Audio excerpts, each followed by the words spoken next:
ओम शांति। 26 मई 2026 के ईश्वरीय महावाक्य। पहले सुनते हैं मुरली के मुख्य पॉइंट्स। बाबा ने कहा, तुम्हारे अंदर ये खुशी होनी चाहिए कि स्वयं परम धाम निवासी बाबा आकर हमको पढ़ा रहे हैं। बाप के साथ तुम्हारा बहुत लव रहना चाहिए। जब तक तुम पास हो जाओ, कर्मातीत अवस्था को पालो, तब तक पुरुषार्थ करना है। कर्मों के हिसाब किताब से छूटना है। भक्ति मार्ग की बातें छोड़ देनी है, क्योंकि तुम्हारी प्रीत अब ज्ञान से है और ज्ञान सुनाने वाले से है। फिर बाबा ने कहा, यह है छी कांटों की दुनिया। तुम अभी कांटों से फूल बन रहे हो, तो पहले देही अभिमानी बनो। बाप तुमको कोड़ी से हीरे मिसल बनाते हैं, तो खुद भी इतना अटेंशन देना चाहिए। बाप को याद करना चाहिए। याद से ही स्वर्ग के मालिक बनेंगे। लास्ट में बाबा ने कहा, अभी तुमको हीरे जैसा अनमोल जन्म मिला है, फिर भी इसे कोड़ियों पिछाड़ी क्यों गवाते हो? मौत सामने है, क्यों ना सब कुछ सफल कर यह रूहानी कॉलेज खोलते जाओ, ताकि मनुष्य एवर हेल्दी वेल्दी हैप्पी बन जाएं। अब सुनते हैं महावाक्यों को विस्तार से। मुरली का सार। बाबा ने कहा, मीठे बच्चे सदा इसी खुशी में रहो कि स्वयं भगवान हमें टीचर बनकर पढ़ाते हैं। हम उनसे राजयोग सीख रहे हैं, प्रजा योग नहीं। प्रश्न, इस पढ़ाई की खूबी कौन सी है? तुम्हें कब तक पुरुषार्थ करना है? उत्तर, यह पढ़ाई जो बहुत समय से करते आ रहे हैं, उनसे नए बच्चे तीखे चले जाते हैं। यह भी खूबी है जो 3 मास के तीखी बुद्धि वाले तीव्र पुरुषार्थी नए बच्चे पुरानों से भी आगे जा सकते हैं। तुम्हें पुरुषार्थ तब तक करना है जब तक पूरे पास न हो, कर्मातीत अवस्था न हो, सब हिसाब किताब छूट न जाए। ओम शांति। बच्चे कहाँ बैठे हैं? बेहद के बाप के स्कूल में। बहुत ही ऊंचा नशा होना चाहिए बच्चों को। किसके बच्चों को? बेहद के बाप के बच्चों को, अथवा रूहानी बच्चों को। बाप रूहों को ही पढ़ाते हैं, गुजराती व मराठी को नहीं पढ़ाते हैं। वह तो नाम रूप हो गया। बाप पढ़ाते ही हैं रूहों को। तुम बच्चे भी समझते हो, हमारा बेहद का बाप वही है जिसको भगवान कहते हैं। भगवानुवाच भी है जरूर, परंतु भगवान किसको कहा जाता है यह समझते नहीं हैं। कहते भी हैं शिव परमात्मा नमः। परमात्मा तो एक ही है, वह है ऊंचते ऊंच निराकार। तुमको श्री कृष्ण भगवान नहीं पढ़ाते, न पढ़ाया था। तुम जानते हो, हम आत्माओं को बाबा हमको पढ़ा रहे हैं। भगवान तो निराकार ही ठहरा। शिव के मंदिर में जाते हैं, उनकी पूजा भी करते हैं, तो जरूर कोई चीज है। नाम रूप से न्यारी कोई चीज थोड़ी ही होती है। यह भी तुम अब समझते हो। सारी दुनिया में कोई भी नहीं जानते हैं। तुम भी अभी जानने लग पड़े हो। बहुत समय से जानते आए हो। ऐसे भी नहीं, बहुत समय से आने वालों से नए तीखे नहीं जा सकते हैं। यह भी खूबी है। 3 मास के नए बच्चे भी बहुत तीखे हो सकते हैं। कहते हैं, बाबा इस आत्मा की बुद्धि बहुत तीखी है। नए जब सुनते हैं तो बड़े गदगद होते हैं।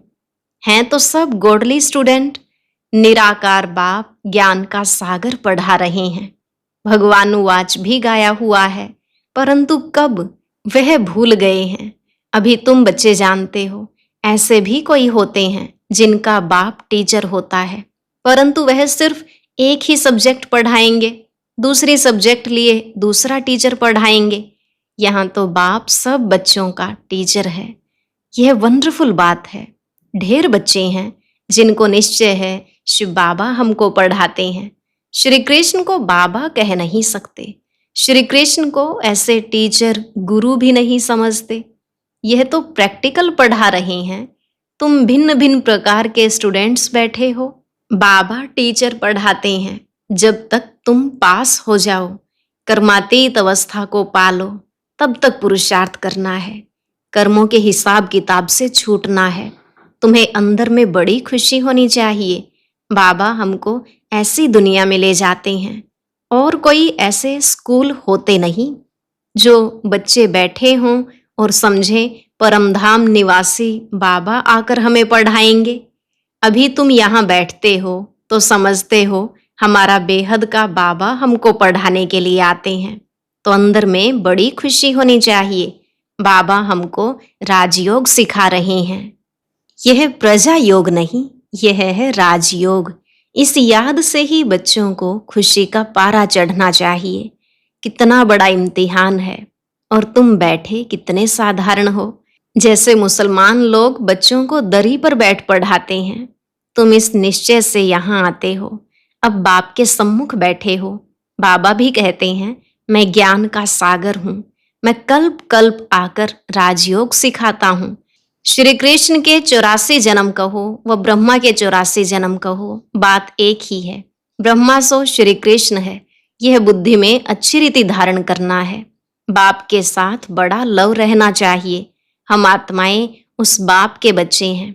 परम पिता परमात्मा आकर हमको पढ़ाते हैं। श्री कृष्ण तो हो न सके, ऐसे थोड़ी ही श्री कृष्ण ने पढ़ाया होगा, ताज आदि उतार कर आया होगा। अब पढ़ाने वाला तो बुजुर्ग चाहिए। बाप कहते हैं मैंने बुजुर्ग तन लिया है, यह फिक्स है। शिव बाबा ब्रह्मा द्वारा ही पढ़ाते हैं। कहते भी हैं बरोबर परम पिता परमात्मा ब्रह्मा द्वारा स्थापना करते हैं। अब ब्रह्मा कहाँ से आया, यह समझते नहीं हैं। बाप बैठ घड़ी घड़ी बच्चों को सुजाग करते हैं। माया फिर सुला देती है। अब तुम सम्मुख बैठे हो, समझते हो कि मैं तुम्हारा रूहानी बाप हूँ। मुझे जानते हो ना। गाते भी हैं परम पिता परमात्मा ज्ञान के सागर हैं, पतित पावन दुख हरता सुख करता है। श्री कृष्ण के लिए यह कभी नहीं कहेंगे। सबको इकट्ठा तो पढ़ा नहीं सकते। मधुबन में मुरली चलती है, वह फिर सब सेंटर्स पर जाती है। तुम अभी सम्मुख हो, जानते हो कल पहले भी बाबा ने ऐसे पढ़ाया था। यही समय था जो पास्ट हो गया, वह फिर अभी प्रेजेंट होना है। भक्ति मार्ग की बातें तो अब छोड़ देनी है। अभी तुम्हारी ज्ञान से प्रीत, पढ़ाने वाले से प्रीत है। कोई कोई जब टीचर से पढ़ते हैं तो उनको सौगात देते हैं। यह बाबा तो खुद ही सौगात देते हैं। यहाँ आकर साकार में बच्चों को देखते हैं। यह हमारे बच्चे हैं। यह भी बच्चों को ज्ञान है। सब 84 जन्म नहीं लेते हैं। कोई का एक जन्म तो भी उसमें सुख दुख पास करेंगे। अभी तुम इन सब बातों को समझ गए हो। यह मनुष्य सृष्टि का सिजरा है। पहले नंबर में है ब्रह्मा सरस्वती आदि देव आदि देवी। पीछे फिर अनेक धर्म होते जाते हैं। वह है सर्व आत्माओं का बीज, बाकी सब हैं पत्ते। प्रजापिता ब्रह्मा सबका बाप है। इस समय प्रजापिता हाजिर है। यह बैठ शूद्र से कन्वर्ट कर ब्राह्मण बनाते हैं। ऐसे कोई कर न सके। बाप ही तुमको शूद्र से ब्राह्मण बनाए, फिर देवता बनाने लिए पढ़ा रहे हैं। यह है ही सहज राजयोग की पढ़ाई। राजा जनक ने भी सेकंड में जीवन मुक्ति को पाया, अर्थात स्वर्गवासी बन गया। मनुष्य गाते तो रहते हैं, परंतु फिर भी समझा नहीं सकते। अब बाप कहते हैं बच्चे देही अभिमानी बनो। तुम अशरीरी आए थे, फिर शरीर लेकर पार्ट बजाया, बरोबर 84 जन्म लिए हैं। बाप जो ट्रुथ है वह सत्य ही बताएंगे। राजधानी हुई ना, राजयोग एक थोड़े ही सीखेंगे। तुम सब अभी कांटों से फूल बन रहे हो। कांटा और फूल किसको कहते हैं यह भी अब तुम समझ रहे हो। यह है ही छी कांटों की दुनिया। हम 84 जन्मों का चक्र लगाए नरकवासी हुए हैं। फिर से वर्ल्ड की हिस्ट्री ज्योग्राफी रिपीट करेंगे। हम फिर से जरूर स्वर्गवासी बनेंगे। कल्प कल्प हम बनते हैं। घड़ी घड़ी यह याद करना है और नॉलेज समझानी है। यह लक्ष्मी नारायण सूर्यवंशी थे। क्राइस्ट आया, उनके पहले बहुत थोड़े थे, राजधानी नहीं थी। अब बाप आकर सतयुगी राजधानी स्थापन करते हैं। स्थापना होती ही है संगम पर। अभी तुम्हारी बुद्धि में है कि यह है सच्चा सच्चा कुंभ का मेला। आत्माएं अनेक हैं, परमात्मा एक है। परमात्मा बाप बच्चों के पास आते हैं पावन बनाने। इसको ही संगम युग का कुंभ का मेला कहा जाता है। अभी तुमको ज्ञान का तीसरा नेत्र मिला है। बाप आकर स्वर्गवासी बनाते हैं, फिर नर्क पुरानी दुनिया का विनाश जरूर होना चाहिए। कल्प कल्प विनाश होता ही है, नई सो पुरानी, पुरानी सो नई होती है।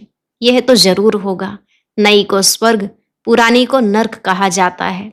अभी तो कितनी मनुष्यों की वृद्धि होती जाती है। अनाज नहीं मिलता है तो समझते हैं हम बहुत अनाज पैदा करेंगे, परंतु बच्चे कितने पैदा होते रहते हैं, अनाज कहाँ से लाएंगे। अभी तुम बच्चों को यह खातिरी है कि ये सारी पुरानी दुनिया खत्म होनी है। मनुष्यों को यह ज्ञान अच्छा भी लगता है, परंतु बुद्धि में कुछ भी बैठता नहीं है। तुम्हारी बुद्धि में है नर्क के बाद स्वर्ग आएगा। सतयुग के देवी देवता होकर गए हैं। यह लक्ष्मी नारायण भारत के मालिक थे। चित्र हैं, सतयुग में है आदि सनातन देवी देवता धर्म। अभी अपने को देवता धर्म के कहलाते नहीं हैं, उसके बदले हिंदू कह देते हैं। बच्चे अच्छी तरह जानते हैं कि हम यह देवी देवता बन रहे हैं। बाबा हमको पढ़ा रहे हैं इन ऑर्गन्स द्वारा। बाबा कहते हैं नहीं तो मैं तुमको पढ़ाऊं कैसे। आत्माओं को ही पढ़ाते हैं, क्योंकि आत्मा में ही खाद पड़ती है। अभी तुमको सच्चा सोना बनना है।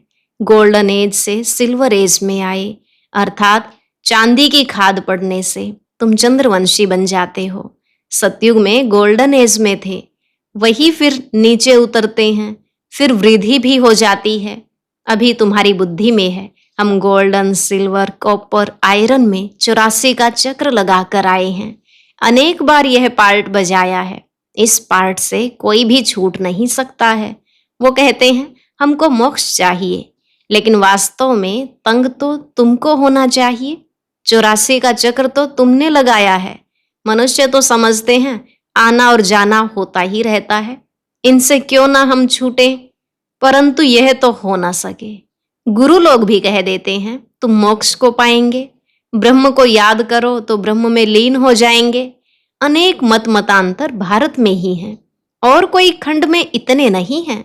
ढेर की ढेर मत हैं, एक न मिले दूसरे से। रिद्धि सिद्धि भी बहुत सीखते हैं, कोई केसर निकालते, कोई क्या। इसमें मनुष्य बहुत खुश होते हैं। यह तो है स्पिरिचुअल नॉलेज। तुम जानते हो स्पिरिचुअल फादर है। हम आत्माओं का बाप, रूहानी बाप रूहों से बात करते हैं। सत्यनारायण की कथा आकर सुनाते हैं, वह अमर कथा सुनाते हैं, जिससे अमर लोक का मालिक बनाते हैं। नर से नारायण बनाते हैं, फिर कौड़ी मिसल बन पड़ते हैं। अभी तुमको हीरे जैसा अनमोल जन्म मिला है, फिर कौड़ियों पिछाड़ी क्यों गवाते हो। यह दुनिया ही बाकी कितने वर्ष होगी, कितने लड़ाई झगड़े होते रहते हैं, सब खत्म हो जाएंगे। मौत सामने खड़ा है, फिर इतने लाख करोड़ कौन बैठ खाएंगे। क्यों नहीं इनको सफल करना चाहिए। यह रूहानी कॉलेज खोलने से मनुष्य एवर हेल्दी, वेल्दी, हैप्पी बन जाते हैं। सो भी यह कंबाइंड है हॉस्पिटल और यूनिवर्सिटी। हेल्थ, वेल्थ, हैप्पीनेस तो है ही, बरोबर योग से आयु भी बड़ी मिलती है। कितने तुम हेल्दी बनते हो, फिर कारून का खजाना भी मिलता है। अल्लाह अवलदीन का नाटक दिखाते हैं ना, तुम जानते हो। अल्लाह जो आदि सनातन देवी देवता धर्म स्थापन करते हैं, उसमें बहुत सुख है। नाम ही है स्वर्ग। तुम शांति धाम के रहवासी थे, फिर तुम पहले पहले सुखधाम में आए, फिर 84 जन्म लेते नीचे गिरते आए हो। कल्प कल्प हम तुम बच्चों को ऐसे बैठ समझाते हैं। तुम अपने जन्मों को नहीं जानते हो, मैं तुमको बताता हूँ। तुमने 84 जन्म लिए हैं। यह चोला पतित है, आत्मा भी तमोप्रधान हो गई है। बाबा राइट कहते हैं, बाबा कभी रॉन्ग कहेंगे नहीं। वह है ही ट्रुथ। सतयुग है ही वाइसलेस वर्ल्ड, राइटियस दुनिया। फिर रावण अनराइटियस बनाते हैं। यह है ही झूठ खंड। गाते भी हैं झूठी माया, झूठी काया, झूठा सब संसार। कौन सा संसार? यह सारा पुराना संसार झूठा है। सतयुग में सच्चा संसार था। दुनिया एक ही है, दो दुनिया नहीं है। नई दुनिया से फिर पुरानी होती है। नए मकान पुराने मकान में फर्क तो होता है ना। नया बनकर तैयार होता है तो समझते हैं नए में बैठेंगे। यहाँ भी बच्चों के लिए नया मकान बनाते हैं। बहुत बच्चे होते जाएंगे। तुम बच्चों को तो बहुत खुशी होनी चाहिए। बाप कहते हैं, मुझ ज्ञान सागर के बच्चे सब काम चिता पर बैठ बेचारे एकदम जल गए हैं। अब फिर उनको ज्ञान चिता पर बिठाते हैं। ज्ञान चिता पर बिठाए स्वर्ग का मालिक बनाते हैं।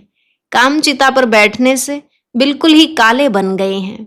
श्री कृष्ण को श्याम सुंदर नाम दिया है, परंतु अर्थ कोई समझ नहीं सकते। अब तुम क्या से क्या बनते हो। बाप कोड़ी से हीरे मिसल बनाते हैं, तो फिर इतना अटेंशन देना चाहिए। बाप को याद करना चाहिए। याद से ही तुम स्वर्ग के मालिक बनेंगे।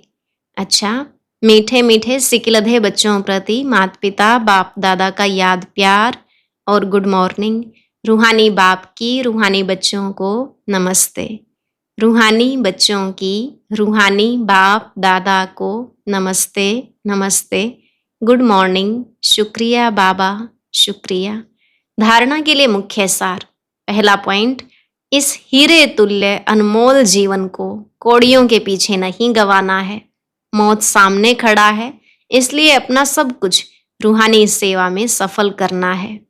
दूसरा, पढ़ाई और पढ़ाने वाले से सच्ची प्रीत रखनी है। भगवान हमको पढ़ाने आते हैं, इस खुशी में रहना है। वरदान, कैचिंग पावर द्वारा अपने असली संस्कारों को कैच कर उनका स्वरूप बनने वाले शक्तिशाली भव।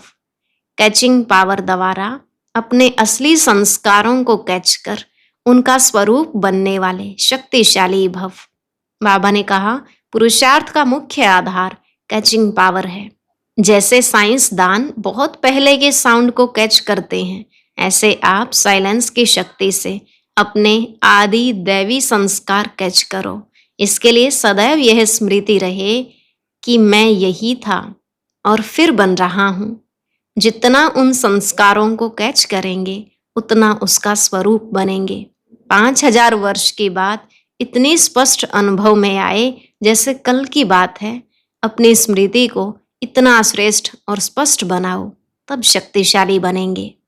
स्लोगन, ब्राह्मण जीवन का श्वास खुशी है। शरीर भल चला जाए लेकिन खुशी न जाए। ब्राह्मण जीवन का श्वास खुशी है।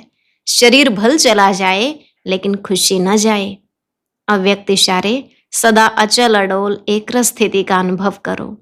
एक धक से सौदा करने वाले एक के होने कारण सदा एक रस रहते हैं।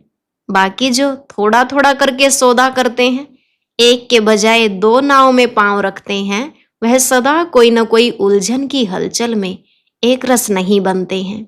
इसलिए सौदा करना है तो सेकंड में करो, दिल के टुकड़े टुकड़े नहीं करो।